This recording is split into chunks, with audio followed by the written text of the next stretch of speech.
نور على نور، نور على نور،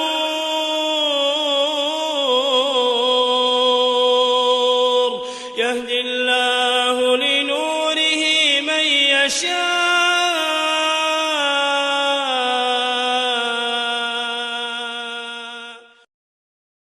السلام علیکم ورحمۃ اللہ وبرکاتہ. مجھے امید ہے کہ آپ سب ایمان اور صحت کی بہترین حالت میں ہوں گے. اللہ سبحانہ و تعالیٰ آپ سب کو اچھے حالوں میں رکھے، آپ کی طرف بڑھنے والے ہر شر کو خیر میں بدل دے، آپ سب سے راضی ہو جائے، اور اللہ سبحانہ و تعالیٰ ہم سب کو اس صورت کو بہترین طریقے سے سیکھنے، سکھانے اور اس پر عمل کرنے کی توفیق عطا فرمائے. آمین یا رب العالمین. نحمده ونصلي على رسوله الكريم، أما بعد فأعوذ بالله من الشيطان الرجيم. بسم الله الرحمن الرحيم. رب اشرح لي صدري ويسر لي أمري واحلل عقدة من لساني يفقهوا قولي واجعل لي وزيرا من أهلي رب زدني علما اللهم فقهنا في الدين اللهم انفعنا بما علمتنا وعلمنا ما ينفعنا وزدنا علما. ربنا لا تؤاخذنا إن نسينا أو أخطأنا اللهم بارك لنا في أوقاتنا آمین یا رب العالمین. الحمدللہ آج ہمارا ڈے 2 ہے سورۃ النور آیت نمبر 1 کی. کل ہم لوگوں نے تفسیر دیکھ لی تھی، اور کل ہی آپ سب کو الحمدللہ سے اندازہ ہو گیا ہوگا کہ جو ہے اس صورت میں ہم لوگ کیا سیکھیں گے، کیا پڑھیں گے، اور انشاءاللہ اس صورت پر ہم نے عمل کرنا ہے. انشاءاللہ یہ آپ سب نے جو ہے اللہ سبحانہ و تعالیٰ سے دعا بھی کی ہوگی، جیسے کہ میں نے آپ سب کو بتایا بھی تھا کہ جو ہے دعائے نور یہ آپ لوگوں نے ضرور مانگنی ہے تاکہ ہمیں نور ملے، اور پھر اس صورت کے احکامات پر عمل کرنا ہمارے لیے آسان سے آسان تر ہو جائے. ٹھیک ہے، تو آج سے انشاءاللہ ہم جو ہے پراپر اس صورت کے جو احکامات ہیں ان کو سٹارٹ کریں گے. جیسے کہ آپ کو یاد ہوگا کل میں نے بتایا تھا کہ اس صورت کے جو پورشنز ہیں اس میں ایک پورشن ہے سوشل لاز کا. ٹھیک ہے، سوشل لاز یعنی کہ جو قوانین ایک معاشرے میں رائج ہونے چاہیے. وہ کون سے قوانین ہیں جو معاشرے میں رائج ہوں تو وہ معاشرہ پرامن اور پرسکون ہو جاتا ہے. تو اس صورت کے آغاز میں سب سے پہلے جو ہے اللہ سبحانہ و تعالیٰ نے ہمیں بتایا کہ ایک معاشرے کو منور کرنے کے لیے، ایک معاشرے کو پرسکون کرنے کے لیے، ایک معاشرے کو پاکیزہ اور پروڈکٹیو بنانے کے لیے وہ کون کون سے کام ہیں جو کرنے چاہیے. ٹھیک ہے، تو یہاں پر کچھ سٹارٹ میں جو ہے سزائیں بتائی گئی ہیں کہ کچھ جرائم ہیں، اور اگر کوئی انسان ان جرائم کا ارتکاب کرتا ہے تو پھر ان کے لیے سزا کیا ہے. ہم سب کے مائنڈ میں جو ہے سزا کا کنسیپٹ بہت کلیئر ہے. ٹھیک ہے، دنیا میں بھی ہم دیکھتے ہیں کہ جو ہے اگر کوئی انسان کوئی قانون توڑتا ہے، مثال کے طور پہ آپ ٹریفک کے ہی قوانین لے لیں. ٹھیک ہے، ہم سب کو جو ہے ٹریفک کے قوانین کا پتہ ہے. پاکستان کے علاوہ ٹھیک ہے ہمارے شہروں میں تو اتنا زیادہ اس کو فالو نہیں کیا جاتا، لیکن جہاں پر یہ کیا جا رہا ہے تو وہاں پر ان چیزوں پر بہت سختی سے جو ہے عمل کروایا جا رہا ہوتا ہے. تو اگر کوئی پرسن اس ٹائم پر جو ہے ٹریفک کا کوئی بھی قانون توڑتا ہے، کوئی بھی قانون توڑتا ہے، قانون کی خلاف ورزی کرتا ہے، تو اس کو سزا دی جاتی ہے. سزا کیا ہو سکتی ہے زیادہ سے زیادہ کہ اس کو جرمانہ کر دیا جاتا ہے، یا جو اس کا لائسنس ہوتا ہے اس کو کینسل کر دیتے ہیں. ڈیپینڈ کرتا ہے اس کی جو ہے اس نے کیسا قانون توڑا ہے، کتنی بڑی اس نے غلطی کی ہے. ٹھیک ہے، اب وہ پرسن جس پر جرمانہ لگایا جا رہا ہے، وہ پرسن جس کو یہ سزا دی جا رہی ہے، اب وہ پرسن آگے سے آگے کہے کہ مجھے تو پتہ ہی نہیں تھا کہ اچھا یہ قانون ہے، اس کو فالو کرنا ہے. تو آپ کا کیا خیال ہے کہ وہاں کی حکومت پھر معاف کر دیتی ہے کہ ہاں اس پرسن کو پتہ نہیں تھا تو اب جو ہے اس کو جرمانہ رہنے دیتے ہیں، یا وہ پرسن آگے سے منتیں کرنا شروع کر دے کہ نہیں نہیں نہیں میں تو غریب ہوں، میں تو نہیں کر سکتا. نہیں، قانون سب کے لیے ہے. ٹھیک ہے، جس کو نہیں پتا یہ اس کی اپنی غلطی ہے، اس کو پتہ کرنا چاہیے تھا. اب اس کو نہیں پتا تو اب اس کو سزا بھگتنی پڑ رہی ہے، تو اب سزا پتہ چل جائے گی تو پھر کیا ہے کہ آئندہ وہ احتیاط کرے گا. تو اس سارے سینیریو سے ایک بات جو ہمارے سامنے آتی ہے وہ یہ کہ سب سے پہلے تو ہمیں جرائم کا پتہ ہو.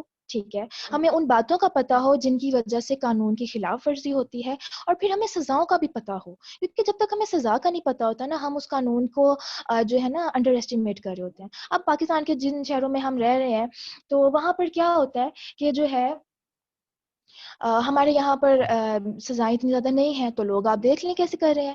کوئی ادھر سے آ رہا ہے اپنی مرضی سے، کوئی ادھر سے گاڑی ٹھوک رہا ہے، کوئی کیسے چلا رہا ہے، کوئی کیسے، مطلب کوئی وہ نہیں ہے، کہہ سکتے ہیں نا ڈسپلن والی بات، وہ ہے ہی نہیں.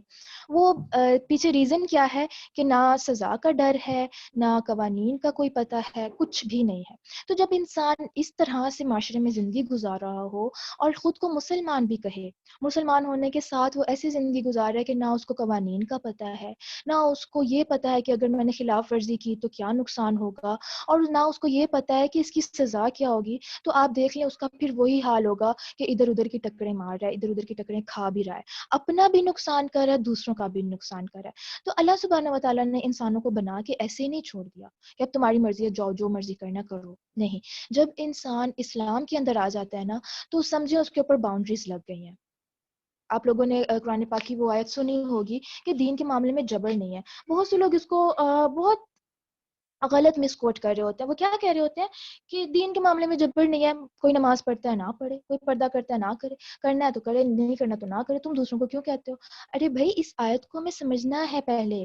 اس آیت میں کیا ہے کہ دین کے معاملے میں کوئی جبر نہیں، یعنی آپ کسی کو زبردستی مسلمان نہیں کر سکتے، آپ کسی کو زبردستی اسلام میں داخل نہیں کر سکتے. لیکن جب آپ اسلام میں آ جاتے ہیں، پھر آپ نے اسلام کو پورے سے پورا کا پورا فالو کرنا ہے. اور اللہ ہی قرآن میں کہہ رہے ہیں کہ ادخلوا فی السلم کافہ، کہ اسلام میں پورے کے پورے داخل ہو جاؤ. یہ نہیں کہ ایک حکم تو اسلام کا مان لیا، ادھر سے تو میں نماز پڑھ رہی ہوں لیکن میرے رسم و رواج سارے غیر مسلموں والے ہیں، یا جو ہے ایک کام میں اسلام کا کروں اور دوسری طرف میں جو ہوں گناہوں کے کام کروں. نہیں، ایک مسلمان جب اسلام کے اندر آ جاتا ہے تو اب اس کے اوپر جو ہے ساری باؤنڈریز لاگو ہوتی ہیں. اب اگر وہ نہیں کرتا تو اس کی پکڑ بھی ہے، اور اگر وہ کوئی جرم کرتا ہے، کوئی قانون کی خلاف ورزی کرتا ہے تو اس کو سزا بھی دی جائے گی. یہ سارا کچھ ہوگا. ٹھیک ہے، اسلام تو ایسا ہی ہے، کیونکہ اسلام کا رستہ ہی جنت تک جاتا ہے. جس کو یہ نہیں پسند وہ اسلام کو چھوڑ سکتا ہے، لیکن آگے پھر جہنم میں اس کے لیے. یہ سارا کچھ ہمیں قرآن، اسلام، شریعت سب کچھ یہ ہمیں کلیئر کر کے بتا دیتی ہے. اب الحمدللہ اللہ سبحانہ و تعالیٰ نے ہم سب کو ایک مسلم فیملی میں پیدا کیا، اور ہمارے کانسیپٹس کلیئر ہیں اس معاملے میں کہ آخرت میں ہم سب کا حساب کتاب ہے، جنت ہے، جہنم ہے.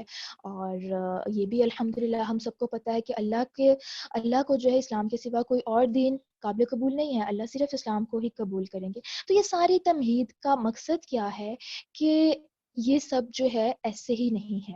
اسلام نے ہر چیز میں ہمیں لمٹس بھی بتائی ہیں، ہر چیز کا ہمیں بتایا ہے کہ آپ نے زندگی کیسے گزارنی ہے، آپ نے کہاں تک جو ہے اپنی خواہشات کو فلفل کرنا ہے، اور کہاں پر آپ نے بریک لگا دینی ہے. اور اگر آپ یہاں پر آ کے جو ہے لمٹ کراس کر دیتے ہیں تو پھر کیا سزا ہو سکتی ہے، یہ سب کچھ بتا دیا گیا. ٹھیک ہے، اب یہاں پر جو آیت نمبر 2 ہے، اس میں جو ہے زنا کے جرم کی جو ہے سزا بتائی جا رہی ہے. تو یہاں پر کچھ ٹرمز میں آپ کو کلیئر کرتی چلوں. اسلام میں وہ سزائیں جو اللہ سبحانہ و تعالیٰ یا اس کے رسول صلی اللہ علیہ وسلم نے بتا دی، ان سزاؤں کو حد کہا جاتا ہے. ٹھیک ہے، حد ایک سزا ہوتی ہے اور حد کی جمع حدود. ٹھیک ہے، دوبارہ سے میں بتاتی ہوں حدود کیا ہوتا ہے، حدود کون سی سزائیں ہوتی ہیں. یہ وہ سزائیں ہیں جو اللہ اور اس کے رسول کی طرف سے بتا دی گئی ہیں کہ اگر یہ جرم کیا جا رہا ہے تو اس پر یہی سزا ہوگی. مثال کے طور پہ چوری. اب اسلام میں چوری کی کیا سزا ہے؟ قرآن پاک میں ہی ہمیں بتا دیا گیا کہ اس کا ہاتھ کاٹ دیا جائے، خواہ وہ چوری مرد کر رہا ہے یا عورت کر رہی ہے. ٹھیک ہے، اب یہ جو بتا دیا گیا نا کہ اس جرم کی یہ سزا ہے، یہ اب حد کہلائے گی. صحیح. اس کے بعد پھر قتل، کہ اگر کوئی انسان کسی کا قتل کرتا ہے تو بدلے میں کیا ہوگا کہ اسی انسان کو قتل کیا جائے، قصاص، یا پھر دیت پر معاملہ کیا جائے. دیت کیا ہے؟ خون بہا، کہ جو مقتول کے وارث ہیں اگر وہ قاتل سے کچھ دے دلا کر جو ہے اس کو معاف کرنا چاہتے ہیں تو کر دیں. تو یہ جو اب قتل کی سزا ہے، قصاص یا دیت، اب یہ بھی ایک طرح سے قصاص جو ہے یہ حد میں آ جائے گا. اسی طرح تہمت، اگر کوئی انسان کسی دوسرے انسان پر تہمت یعنی جھوٹا الزام لگاتا ہے، اور اسپیشلی زنا کا، بدکاری کا جھوٹا الزام لگاتا ہے، تو اس کے اوپر بھی سزا نافذ ہوتی ہے. وہ آگے ہم انشاءاللہ دیکھیں گے اسی صورت میں. اور جو ہے اب یہاں پر جو ہم حد پڑھنے لگے ہیں وہ ہے زنا کی. ٹھیک ہے، کہ اگر کوئی انسان زنا کرتا ہے تو اس کی حد کیا ہے، اس کی سزا کیا ہے. حد کا کانسیپٹ کلیئر. اس کے بعد ایک اور ٹرم آتی ہے تعزیر کی. تعزیر. ٹھیک ہے، تعین زا یا اور را. تعزیر جمع اس کی کیا ہے؟ تعزیرات. ٹھیک ہے. اب تعزیر کیا ہوتا ہے کہ یہ وہ سزائیں ہیں جو قاضی وقت یا اس ٹائم پر جو جج ہوتا ہے، ٹھیک ہے، اسلامی حکومت کا جو سزائیں دینے والا یا جو فیصلے کرنے والا جج ہے، وہ جرم کی کوئی سزا دے، کوئی سزا بتا دے کہ اچھا اس نے یہ جرم کیا ہے تو اب اس کو اتنے سال قید یا اس کو اتنا جرمانہ یا اس کی پھانسی. ٹھیک ہے. تو یہ والی جو سزائیں ہیں جو اللہ اور اس کے رسول نے نہیں بتائیں، یہ قاضی وقت پر چھوڑ دیا گیا، جج پر چھوڑ دیا گیا کہ وہ جرم کی نوعیت کو دیکھے، وہ حالات کو دیکھے، وہ شواہد کو دیکھے، پھر اس کے مطابق فیصلہ کرے کہ اب اس مجرم کو کیا سزا دینی چاہیے. یہ ہے تعزیر. ٹھیک ہے. تو جن جرائم کی حد مقرر ہے، حد بتا دی گئی ہے، تو ان کے لیے حد نافذ کرنا ضروری ہے. ٹھیک ہے. ایک اسلامی حکومت میں یہ چیز ہونی چاہیے. ٹھیک ہے. اور جہاں پر جن جرائم کی ہمیں حدود قرآن و حدیث سے پتہ نہیں چلتی، ان کا فیصلہ پھر قاضی کرے گا یا جج کرے گا. ٹھیک ہے. اب سوال آتا ہے کہ ہمارے ہاں تو یہ سب رائج نہیں ہے، ہمارے ہاں تو یہ حدود رائج ہی نہیں ہے. کوئی چوری کرتا ہے تو اس کے ہاتھ نہیں کاٹے جاتے، کوئی قتل کرتا ہے تو بس اس کو بھی ایسے ہی چھوڑ دیا جاتا ہے، کوئی زنا کرتا ہے تو کوئی پوچھتا بھی نہیں ہے. تو اب ہم کیا کریں؟ تو سب سے پہلی بات کہ یہ حدود وہاں پر نافذ ہوتی ہیں جہاں پر اسلامی شریعت نافذ ہو، جہاں اسلامی حکومت ہو. ٹھیک ہے. وہاں پر یہ سب جو ہے نافذ ہوتا ہے. اور یہ جتنے بھی حدود ہیں، یہ جتنے بھی سزائیں ہیں، یہ کوئی انسان اٹھ کے کسی کو جو ہے نہیں دے سکتا. اب یہ نہیں کہ اگر کسی فیملی کے ایک پرسن نے زنا کر دیا تو اس کا باپ اٹھ کے اس کو جو ہے کوڑے لگانا شروع کر دے کہ میں اس پر حد نافذ کرتا ہوں. ٹھیک ہے. یا جو ہے خود ہی جو ہے چوری کیا اگر کسی نے تو اس کا بھائی یا اس کا باپ اٹھ کے اس کا ہاتھ کاٹنے لگ جائے کہ اس نے چوری کیا تو چلو بھائی میں اس پر حد نافذ کرتا ہوں. نہیں، ہم نہیں کر سکتے. یہ کون کرے گا؟ یہ اسلامی حکومت کرے گی. ٹھیک ہے. تو یہ بات آپ سب کو کلیئر ہو گئی کہ حدود جو ہے وہ ایک اسلامی حکومت میں نافذ ہوتی ہیں، اور اللہ سبحانہ و تعالیٰ نے اگر قرآن پاک میں یہ حدود بتائی ہیں، یہ آیات اتاری ہیں، تو صرف تلاوت کے لیے نہیں اتاری کہ ہم تلاوت کرتے رہیں اور اس پر عمل ہی نہ کریں. یہ بالکل ایسے ہی ہے کہ آپ کو ایک چھوٹی سی اگزامپل دیتی ہوں کہ کوئی عورت جو ہے اپنی جو اس کی خادمہ ہے اس کو کہہ کر جاتی ہے کہ میں شام کو واپس آؤں گی اور تم نے شام تک جو ہے نا یہ کام کرنے ہیں، اور یہ سارے کاموں کی جو لسٹ ہے نا یہ اس کاغذ میں لکھی ہوئی ہے، تم اس کو پڑھتی جانا اور ساتھ ساتھ یہ کام کرتی جانا، میں جب شام کو آؤں نا یہ سارے کام مکمل ہونے چاہیے. اب وہ تو چلی گئی مالکہ جو بھی ہے. اب پیچھے سے خادمہ نے کیا کیا؟ وہ لیٹر اٹھایا اور جو ہے اس کو پڑھ پڑھ کے چومتی رہی اور شام تک جو ہے وہ یہی کام کرتی رہی. تو آپ خود بتائیں، جب شام کو مالکہ واپس آئے گی وہ دیکھے گی یہ کام سارا کا سارا ویسے ہی پڑا ہوا ہے، کوئی بھی اس بندی نے کام کر کے نہیں دیا، اور وہ اس سے پوچھے اور خادمہ جواب میں کہے میں تو اس کو پڑھتی رہی تھی، میں نے تو اس کو سینے سے لگا کے رکھا تھا، میں تو اس کو چومتی رہی تھی. ارے بھائی، ڈیمانڈ کیا کی گئی تھی کہ اس میں جو بتایا گیا وہ کام کرو، ہمیں تو کام چاہیے. لیکن آپ دیکھیں اس طرح اگر آپ کی جو کام والی ہے یا آپ کی خادمہ ایسے کرے تو آپ اس کو کیا کہیں گے؟ آپ کو غصہ آئے گا، آپ کہیں گے کہ بے وقوف ہو، میں سارا دن کس لیے چھوڑ کے گئی تھی، یہ میں سارا کچھ لکھ کے کس لیے گئی تھی کہ تم جو ہو عمل کرو، تم جو ہو یہ سارے کام کرو. اب ہمارا ڈرا بیک کیا ہے؟ ہم مسلمانوں کا ایک بہت افسوس ناک جو ہم لوگوں کی حالت ہو چکی ہے نا، ہم نے قرآن پاک کو یہی سمجھ رکھا ہے، پڑھ لو چوم لو اوپر رکھ لو پیٹھ نہ کرو بس. نو ڈاؤٹ اس میں پڑھنے کا اجر ہے، لیکن یہ ایک لیسٹ چیز ہے. اصل چیز ہے کہ ہم نے اس پر عمل کرنا ہے، عمل اس میں جو بتایا گیا. اب آپ خود دیکھیں، آپ سورۃ نور پڑھیں گے نا تو آپ خود سوچیں گے کہ یہ چیزیں تو ہمیں پتہ ہی نہیں تھیں. اللہ تعالیٰ نے اگر یہ یہاں پر لکھی تو ہم سے کیا ڈیمانڈ کی جا رہی ہے کہ ہم ان پر عمل کریں. کوئی فائدہ نہیں ہم عمل نہ کریں اور اس کو پڑھ پڑھ کے چومتے رہیں. اللہ پوچھے گا کہ تم نے کیا کیا، تو میں نے جو تمہیں احکامات دیے تھے کیا تم نے اس پر عمل کیا؟ ہم جا کے اللہ کو کہیں نہیں اللہ میں تو سارا دن قرآن ہی پڑھتی رہتی تھی، میں نے تو اتنے ختم کیے تھے، میں تو چوم چوم کے رکھتی تھی. اللہ راضی ہوں گے؟ اللہ کہیں گے میں نے یہ کتاب کس لیے بھیجی تھی کہ ہدایت لو، اس پر عمل کرو، اس کو اپنی زندگیوں میں نافذ کرو، ان احکامات کو اپنے معاشرے میں نافذ کرو. لیکن ہم لوگوں نے کیا کیا؟ تو آج یہی حال ہے ہمارا، اور ہمارے زوال کی سب سے بڑی وجہ بھی یہی ہے. آپ ایک منٹ کے لیے سوچیں، اگر ہمارے معاشرے میں یہ اسلامی حدود نافذ ہو جائیں، قتل کی حد نافذ ہو جائے، چوری کی حد نافذ ہو جائے، آپ امیجن کر سکتے ہیں کہ کتنے چور پھر چوری کریں گے، کتنے لوگ پھر قتل کرنے کی ہمت کریں گے؟ اگر ان کو پتہ چل جائے کہ ہاں اگر ہم نے کسی کو قتل کیا تو جواباً ہمیں بھی قتل کیا جائے گا، ہاں اگر میں نے چوری کی تو میرا ہاتھ کاٹ دیا جائے گا اور ساری زندگی کے لیے میں اپنے ہاتھ سے محروم ہو جاؤں گا، تو کیا کوئی پرسن سوچے گا کہ میں چوری کروں؟ آپ سوچ رہے ہیں نا کہ معاشرہ کتنا پرسکون ہو سکتا ہے. اسی طرح زنا ہے. اب زنا کی جو حد ہے اگر نافذ کر دی جائے، آپ دیکھیں کہ ہمارا معاشرہ کتنا پاکیزہ ہو جائے گا. کوئی انسان اس ڈر سے جائے گا ہی نہیں کہ نہیں میرے اوپر تو حد ہے، میرے اوپر تو سزا ہے. لیکن اب یہاں پر سب نہیں اس چیز کو فالو کر رہے، تو آپ دیکھ رہے ہیں کہ جانوروں کی طرح ہم زندگی گزار رہے ہیں. ہر دوسرے دن آپ کیس سن رہے ہیں اور یہ سب ہماری آنکھوں کے سامنے ہے کہ بچیوں کو اٹھا کے ان کے ساتھ کیا کر دیا جاتا ہے، ان کو مار دیا جاتا ہے ان کے ساتھ زیادتی کر کے. یا جو ہے آپ اپنے یونیورسٹیز کا حال دیکھ لیں، آپ اپنے خاندانوں میں یہ چیز دیکھ لیں، کوئی وہ نہیں، مطلب کوئی تمیز رہی ہی نہیں ہے محرم اور نامحرم کے تعلق کی. اور ہر جگہ یہ چیزیں آپ کو مل رہی ہیں، ہمارے ٹی وی ڈراموں میں، ہمارے فلموں میں، یہ ہر چیز سب دکھائی جا رہی ہے، سب دکھایا جا رہا ہے تاکہ ہم لوگ اس چیز کے یوز ٹو ہو جائیں، اور ہم ہو رہے ہیں. تو اگر یہ حدود نافذ کر دی جائے نا تو ہمارا معاشرہ بہت پرسکون، بہت پرامن ہو سکتا ہے.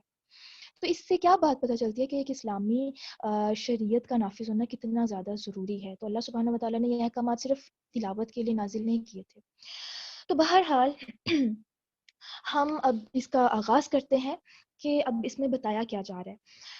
آیت نمبر 2، الزانیۃ والزانی فجلدوا کل واحد منہما 100 جلدہ. الزانیۃ والزانی، زانیہ عورت اور زانی مرد، فجلدوا پس کوڑے مارو، کل ہر واحد ایک کو، منہما ان دونوں میں سے، 100 جلدہ 100 کوڑے، 100 کوڑے.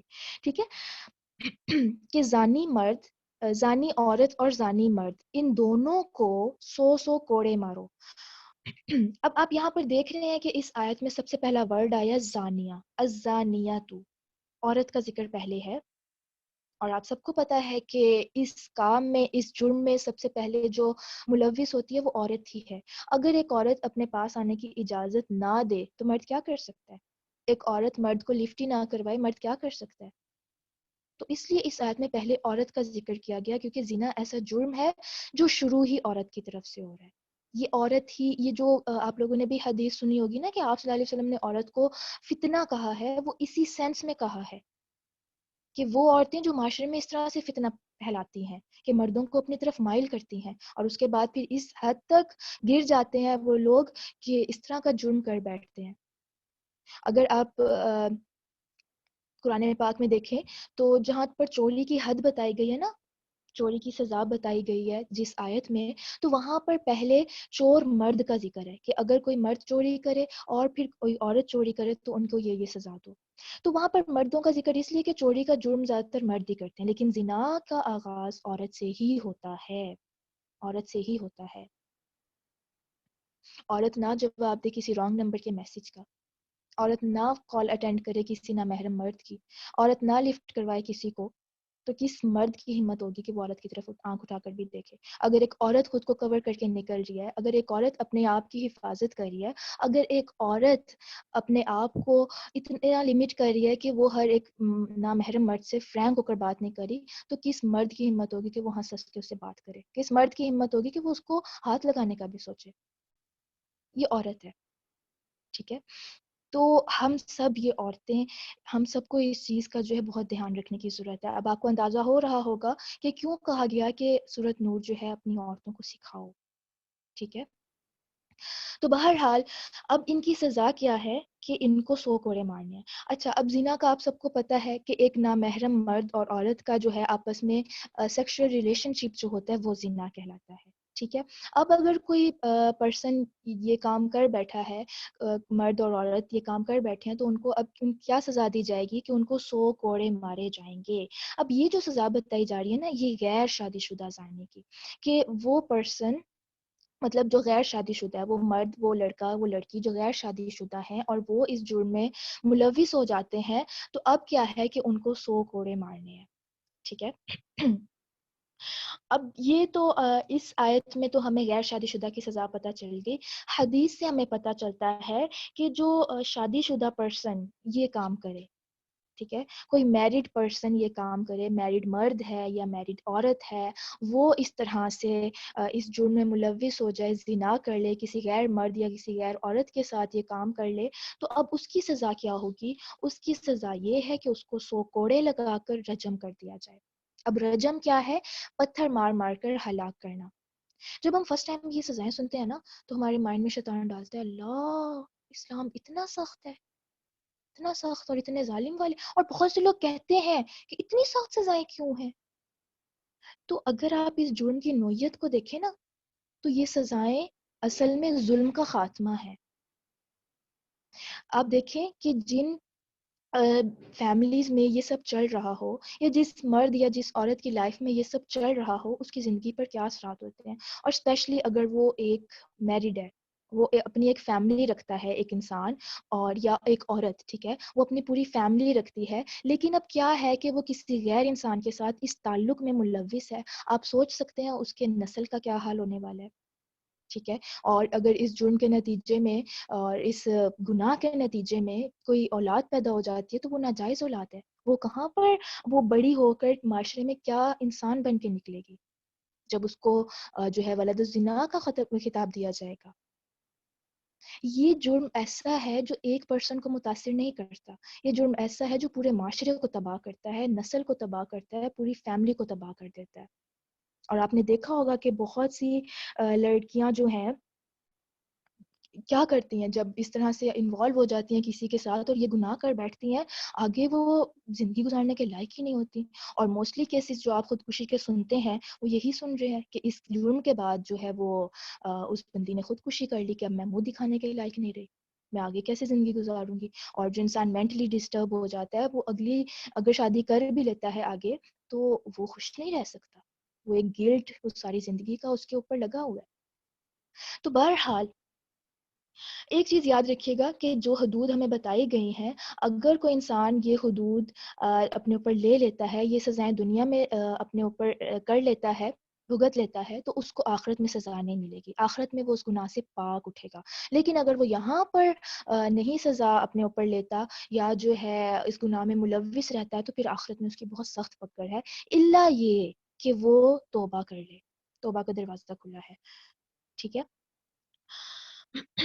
اب یہاں پر جو بتایا گیا کہ زانیہ مرد اور زانی عورت، اس کو میں مزید انشاءاللہ آگے حدیث کی روشنی میں بتاؤں گی کہ غیر شادی شدہ جو مرد یا عورت اگر زنا کر لیتے ہیں تو ان کی سزا رجم کیسے ہے. ٹھیک ہے. یہ ہمیں حدیث سے پتہ چلتا ہے. بہت سے لوگ اس میں بھی نقص نکالتے ہیں کہ قرآن میں تو ہے ہی نہیں شادی شدہ زنا کی سزا، تو حدیث میں موجود ہے. اب وہ کہتے ہیں ہم حدیث کو مانتے ہی نہیں. تو ایک بات یاد رکھیے گا کہ جو حدیث ہے وہ بھی وحی کی ہی قسم ہے. قرآن پاک میں اللہ سبحانہ و تعالیٰ کہتے ہیں کہ آپ صلی اللہ علیہ وسلم اپنی خواہش نفس سے نہیں بولتے، وہ جو بولتے ہیں وہ وحی ہوتا ہے. ٹھیک ہے. اور حدیث کو وحی کی ہی ایک قسم کہا جاتا ہے جس کو وحی غیر مطلوع کہتے ہیں. ایسی وحی جس کی تلاوت نہیں کی جاتی، جبکہ قرآن پاک جو ہے وحی مطلوع ہے، وہ وحی جس کی تلاوت کی جاتی ہے.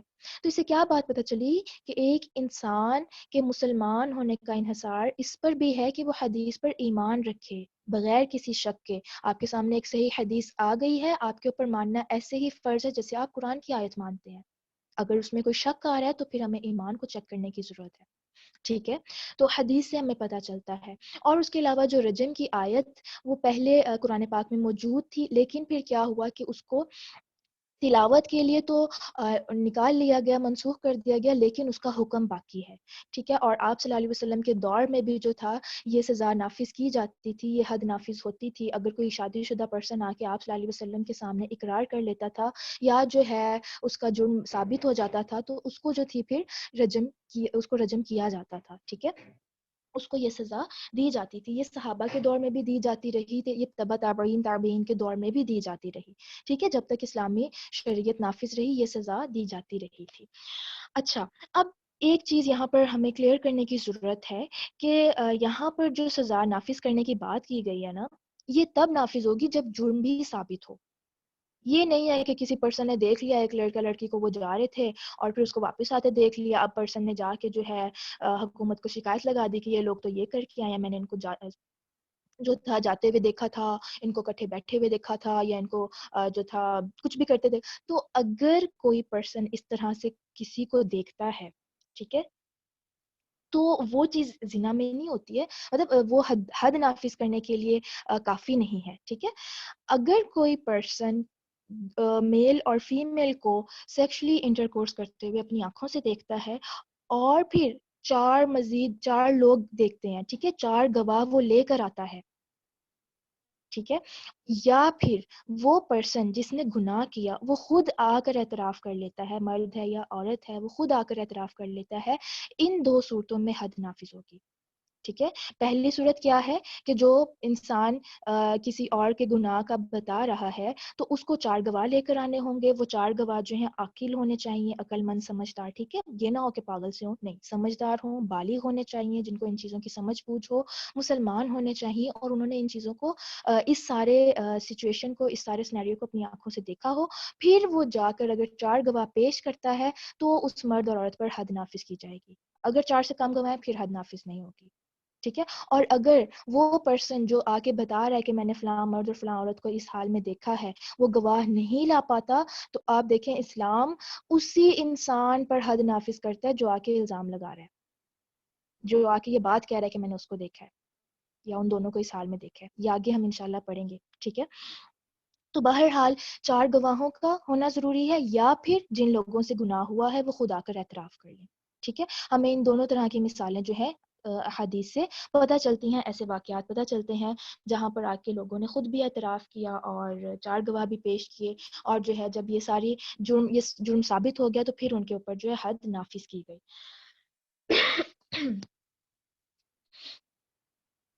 اچھا. اب یہاں پر جو آیا ورڈ کل واحد منہما، کہ ہر ایک کو ان دونوں میں سے، یعنی اب یہ حد جو ہے مرد پر بھی ہوگی اور عورت پر بھی ہوگی، لڑکے پر بھی ہوگی اور لڑکی پر بھی ہوگی. والمئۃ جلدہ، 100 کوڑے مارنے ہیں. ٹھیک ہے. یہ نہیں کہ کوئی ہلکی سی چیز اٹھائے، دوپٹہ ہو یا رسی ہو، اٹھا کے بس ہلکا ہلکا مار لیا، نہیں، پراپر طریقے سے یہ سزا دی جائے گی. ٹھیک ہے. کوڑے مارے جائیں گے. اور پھر اس میں کیا ہے، وَلَا تَأْخُذْكُمْ بِهِمَا رَأْفَةٌ فِي دِينِ اللَّهِ إِن كُنتُمْ تُؤْمِنُونَ بِاللَّهِ وَالْيَوْمِ الْآخِرِ، اور نہ پکڑے تمہیں ان دونوں کے بارے میں کوئی ترس اللہ کے دین یعنی قانون کے معاملے میں. إِن كُنتُمْ تُؤْمِنُونَ بِاللَّهِ وَالْيَوْمِ الْآخِرِ، اگر تم ایمان رکھتے ہو اللہ پر اور یوم آخرت پر. اب یہاں پر کیا بات بتائی جا رہی ہے کہ جو ہے یہ سزا نافذ کرتے ہوئے نا تمہیں کوئی ترس نہیں آنا چاہیے. اب یہ کس سے خطاب ہے؟ وہ جو یہ سزا دے رہا ہے، ٹھیک ہے، یا وہ لوگ جو اس سزا میں حاضر ہیں، شامل ہیں، کیونکہ اس آیت کا لاسٹ جو پورشن ہے وَلْيَشْهَدْ عَذَابَهُمَا طَائِفَةٌ مِّنَ الْمُؤْمِنِينَ، اور ضرور حاضر ہو ان دونوں کی سزا پر ایک گروہ مومنوں میں سے. تو یہ سزا بند کمرے میں نہیں دی جائے گی، یہ سزا سب کے سامنے دی جائے گی، اور وہاں پر ایک مجمع ہوگا، دونوں کو 100 کوڑے لگائے جائیں گے. انشاءاللہ میں اس کا آگے بتاتی ہوں کہ یہ لوگوں کی موجودگی میں سزا دینے کی حکمت کیا ہے. تو بہرحال یہ والا جو پورشن ہے کہ تمہیں کوئی ترس نہیں آنا چاہیے. اسلام ہمیں ترس کھانے سے منع نہیں کرتا، ٹھیک ہے، اور ترس کھانا کسی پر، کسی کے لیے دل میں رحمت آنا، رحم کا آنا، تو یہ برائی نہیں ہے، بلکہ اس پر بھی اجر ہے. لیکن یہاں پر جب جرم اتنا بڑا ہے تو اس کی سزا پر کسی کو کوئی ترس نہیں کھانا چاہیے. ٹھیک ہے. اللہ کے معاملے میں، اللہ کے دین کے معاملے میں ہمارا ایمان اتنا اسٹرانگ ہونا چاہیے کہ اگر کوئی یہ گناہ کر رہا ہے اور اس کو یہ سزا دی جا رہی ہے تو ہمارے دل میں اس کے معاملے میں کوئی نرمی نہ آئے.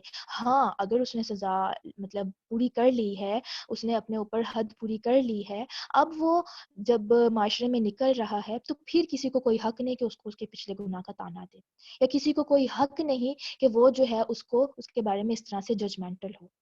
ٹھیک ہے. کیونکہ حد کے بعد انسان جو ہے اس چیز کے گناہ سے جو ہے وہ پاک ہو جائے گا، الا یہ کہ وہ دوبارہ یہ کام کرے. ٹھیک ہے. اگر وہ توبہ کر لیتا ہے پھر تو ٹھیک ہے، پھر تو وہ معاشرے میں ایک عام انسان کی طرح رہے گا. لیکن اگر وہ بار بار یہ گناہ کرتا ہے تو پھر تو ڈیفینیٹلی ایک اس کا امیج ہی بن سکتا ہے. تو اس میں انسان کی اپنی ہے کہ وہ احتیاط کرے. تو بہرحال یہاں جو ہم سب کے ایمان کا تقاضا بتایا گیا، ان کنتم تؤمنون باللہ والیوم الآخر، کہ اگر تم اللہ پر اور آخرت پر ایمان رکھتے ہو. ہم سب کا ایمان ہے اللہ اور آخرت پر. ہمیں خود سے پوچھنا ہے، کہیں ایسا تو نہیں کہ میں ایمان کا دعویٰ تو کروں لیکن مجھے یہ سزا بہت ظالمانہ لگ رہی ہو. نہیں. اگر آپ اس کو پریکٹیکلی دیکھیں، آپ دیکھ رہے ہیں کہ ویسٹ میں آج کیا ہو رہا ہے. وہاں پر اس سب کو لیگل کیا ہوا ہے. پوسٹ میریٹل ریلیشن شپ ہے, پری میریٹل ریلیشن شپ ہے, ایکسٹرا میریٹل ریلیشن شپ ہے, اس سب کو لیگل کیا ہوا ہے. وہ لوگ زندگی گزار رہے ہیں اپنی, جس سے دل چاہا جو مرضی کرنا کریں. اور آپ دیکھ رہے ہیں کہ ان کی فیملیز کس طرح سے تباہ ہو رہی ہیں. ان کے ہاں کتنا ڈپریشن ہے, ان کے ہاں جو ہے کتنا زیادہ ان پروڈکٹیوٹی ہے, لوگ جانوروں کی طرح زندگی گزار رہے ہیں. تو اسلام ہمیں اس طرح سے نہیں رہنے کا حکم دیتا. ٹھیک ہے, اسلام ہمیں اتنا آزاد نہیں کرتا. ہمیں بتا دیا گیا یہ خواہشات ہر انسان میں رکھی ہیں, لیکن کہاں پوری کرنا ہے کہ اپنے جو اللہ تعالیٰ نے جائز ہمارے لیے کیا نکاح. ٹھیک ہے, اور پہلے دور میں یہ بھی تھا کہ جو ان کے غلام, جو ان کی لونڈیاں ہوتی تھیں, ان کے ساتھ یہ ریلیشن شپ رکھا جا سکتا ہے, لیکن اب وہ سسٹم نہیں رہا. ٹھیک ہے, اب صرف اور صرف ایک ہی دروازہ ہے ہمارے پاس جو جائز ہے, وہ ہے نکاح کا, کہ نکاح کے ذریعے انسان اپنی یہ خواہش پوری کرے, اس کے علاوہ کہیں اور نہیں. ٹھیک ہے. تو بہرحال ہمیں ان پر ترس نہیں کرنا, اور یہ سزا جو ہے اس لیے دی گئی کہ یہ جرم بہت بڑا ہے. اس جرم کے کانسیکوینسز میں نے آپ کو بتا دیے گئے, اور آپ دیکھتے ہیں کہ جب اب پاکستان میں یہ عام ہو رہی ہیں چیزیں کہ جو ہے اس طرح سے جب کوئی پیدا ہوتا ہے بچہ تو ڈاکٹرز ملوث ہوتے ہیں. آپ ہاسپٹلز میں جا کے دیکھیں, وہ خود ملوث ہوتے ہیں ابورشن کرنے میں, یا بچے کو پیدا ہوتے ہی مار دیتے ہیں. تو ایک انسان کا قتل کرنا آپ سوچ سکتے ہیں پوری انسانیت کے قتل کے برابر ہے. تو کتنا بڑا گناہ ہے جو اس جرم, اس گناہ کے زمرے میں انسان اٹھا رہا ہوتا ہے. معاشرہ بے حیائی کی طرف چلا جاتا ہے اگر ان چیزوں پر کنٹرول نہ کیا جائے. خاندان جو ہے محفوظ نہیں رہتے, نسلیں محفوظ نہیں رہتے, عزتیں پامال ہو جاتی ہیں, زندگیاں عذاب ہو جاتی ہیں. تو اب آگے جو اس کا پورشن ہے, وَلْيَشْهَدْ عَذَابَهُمَا طَائِفَةٌ مِّنَ الْمُؤْمِنِينَ, اور ضرور حاضر ہو ان دونوں کی سزا پر ایک گروہ مومنوں میں سے.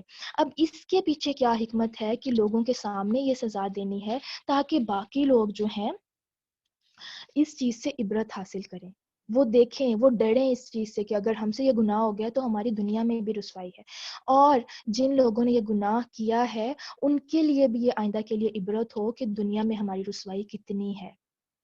آپ دیکھیں, ہم سے اگر کوئی ہم سے کوئی غلطی ہو جاتی ہے, ٹھیک ہے, تو اور ہمارے جاننے والوں کو بھی پتہ چل جاتا ہے, تو ہم کتنا منہ چھپا چھپا کے وہ کر رہے ہوتے ہیں نا, اور ہم کبھی بھی نہیں چاہتے کہ کوئی ہماری غلطی کا, ہمارے گناہ کا, ہمارے ماضی کا جو ہے ہمیں تانا دے.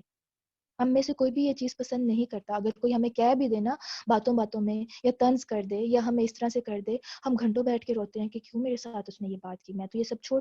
تو اب دیکھیں جس بندے نے یہ کام کیا, اب اس کو جب پوری ایک مجمع میں اس طرح سے سزا دی جا رہی ہے تو وہ آئندہ یہ کام کرنے کا نہیں سوچے گا, کیونکہ یہ جو جرم ہے, یہ جو گناہ ہے نا, اس میں ایک لذت تو ہے. ٹھیک ہے, تو اگر اس طرح کی سخت سزا نہ رکھی جائے تو ہو سکتا ہے کہ وہ دوبارہ اس کی طرف مائل ہو, کیونکہ قرآن پاک ہی کہتا ہے کہ نفس جو ہے انسان کو برائی کا حکم دیتا ہے. انسان ایک برائی کرتا ہے, اس کے لیے دوسری برائی کرنا آسان ہو جاتا ہے. ایک برائی پر پکڑ نہ ہو, انسان دوسری برائی کی طرف بھاگ کر جاتا ہے. ٹھیک ہے, تو بہرحال یہ چیز جو ہے اس لیے رکھی گئی کہ باقی لوگ بھی جو ہے عبرت حاصل کریں, اور یہ جرم کم سے کم ہو, ہمارے معاشرے میں یہ ریشو جو ہے کم سے کم ہو جائے. اور اگر کوئی انسان یہاں پر یہ سزا لے لیتا ہے تو آخرت میں اس کی معافی. اور یہ یاد رکھیے کہ اگر کوئی پرسن یہ گناہ کر بیٹھتا ہے, ٹھیک ہے, یہ تو بات ہو گئی حدود کی کہ حدود نافذ ہوں گی. بات ہو رہی تھی کہ اگر یہ تو ساری آیت تھی حدود کے بارے میں کہ اگر حد نافذ کرنے کا سارا اس طرح سے سسٹم ہے تو حد نافذ کی جائے گی. لیکن اگر جیسے اب ہمارے معاشرے میں جو ہے حد کا کوئی کنسیپٹ ہی نہیں ہے, تو اگر ہمارے معاشرے میں یا ہم مسلمانوں میں سے کسی سے یہ گناہ ہو جائے تو وہ کیا کرے. تو سب سے پہلی چیز کہ وہ اپنے گناہ کو ڈھانپے. ڈھانپنے سے کیا مراد ہے کہ وہ جو ہے ہر ایک کو نہ بتاتا پھرے, اپنے گناہ کی تشہیر نہ کرے. آپ کو پتہ ہے ایک حدیث میں کیا آتا ہے کہ آپ صلی اللہ علیہ وسلم نے فرمایا تھا کہ اللہ سبحانہ وتعالیٰ میری امت کے تمام گناہ معاف کر دیں گے, میری تمام امت کو معاف کر دیں گے سوائے مجاہرون کے. پوچھا گیا کہ مجاہرون کون ہے, تو آپ صلی اللہ علیہ وسلم نے فرمایا کہ یہ وہ لوگ ہیں, مفہوم بتا رہی ہوں حدیث کا, جو رات کو ایک گناہ کرتے ہیں, اللہ تعالیٰ اس پر پردہ ڈال دیتا ہے, لیکن صبح اٹھ کر یہ لوگوں میں جو ہے اس چیز کو عام کرتے ہیں کہ میں نے پچھلی رات فلاں اور فلاں گناہ کیا. یعنی اپنے گناہ کی تشہیر کرنا, گویا ہم ٹیگ لگا رہے ہیں اس گناہ پر کہ یہ اب گناہ کبھی معاف نہیں ہوگا.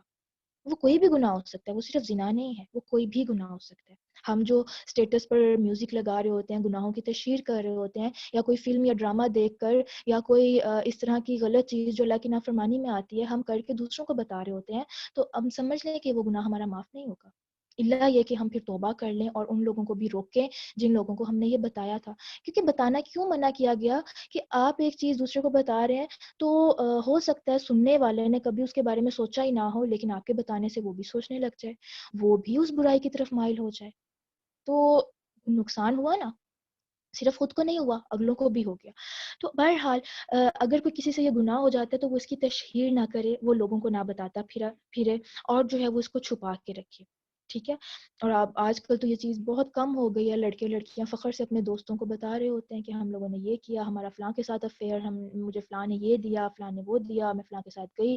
استغفر اللہ, نعوذ باللہ. اس گناہ کی تشہیر کر کے وہ معاشرے میں بے حیائی کا سبب بن رہے ہیں, خود بھی گناہ کر رہے ہیں, دوسروں کو بھی گناہ پر مائل کر رہے ہیں.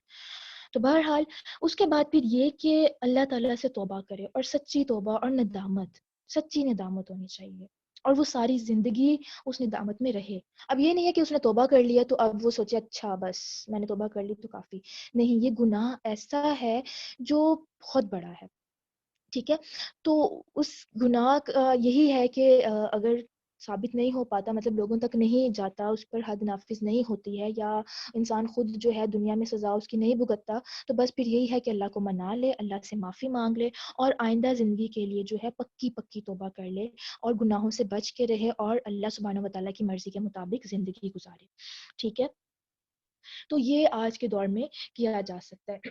تو یہ آیت مکمل ہو گئی, جس سے ہمیں پتہ چلا کہ غیر شادی شدہ کی سزا کیا ہے, 100 کوڑے. اور ایک اور حدیث سے ہمیں پتہ چلتا ہے کہ 100 کوڑے مارنے کے بعد اس پرسن کو, اس لڑکے یا لڑکی کو, مرد اور عورت کو جلا وطن بھی کیا جائے گا, ٹھیک ہے.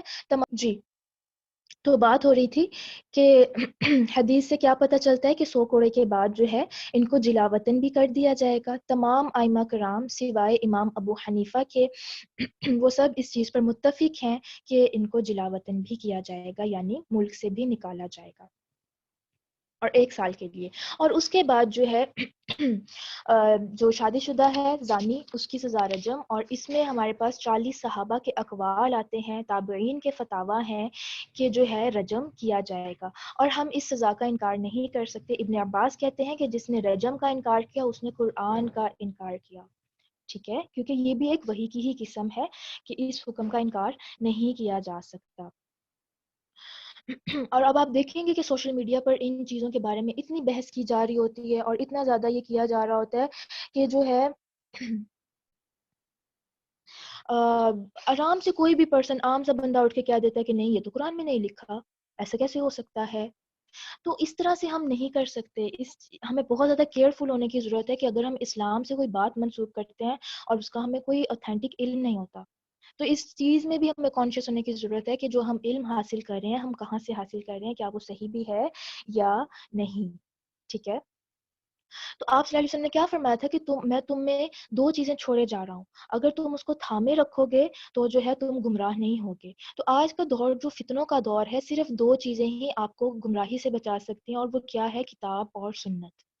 ہم لوگوں نے کیا کیا, کتاب کو بھی چھوڑا, ہم لوگوں نے سنت کو بھی چھوڑا, ہم لوگوں نے پکڑ لیا موبائل اور سوشل میڈیا. جو سوشل میڈیا پر دین کی بات پتہ چل رہی ہے ہم سمجھتے ہیں وہی حق ہے.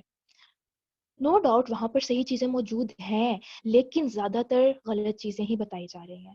تو ہمیں خود علم حاصل کرنے کی ضرورت ہے, ہمیں خود قرآن کو سمجھنے کی ضرورت ہے, اور حدیث کی کتاب کا مطالعہ کرنے کی ضرورت ہے. ہمیں پتہ ہونا چاہیے کون سی حدیث صحیح ہے, کون سی حدیث صحیح نہیں ہے, کون سی بات ماننی ہے اور کون سی بات نہیں ماننی, ٹھیک ہے.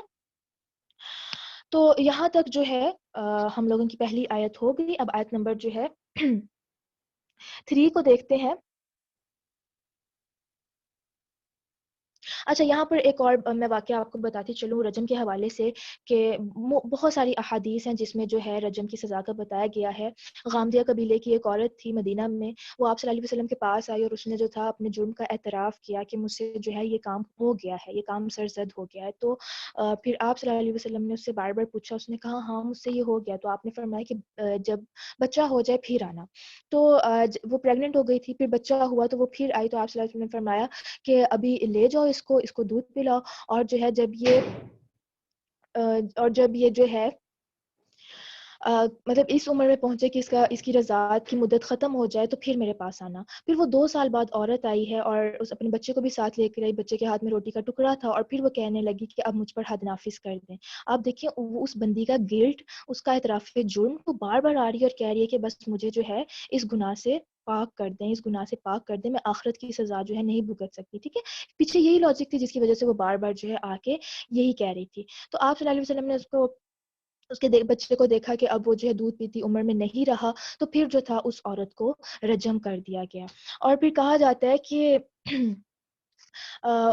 رجم کے دوران اس کا کوئی چھینٹا کسی پر پڑا تو لوگوں نے جو تھا بہت کراہت کی کہ ہے ناپاک. تو آپ صلی اللہ علیہ وسلم نے فرمایا کہ اس عورت نے ایسی سچی توبہ کی ہے کہ اگر یہ 70 اہل مدینہ پر بھی وہ مطلب تقسیم کر دی جائے تو یہ ان کے لیے کفایت ہوگی.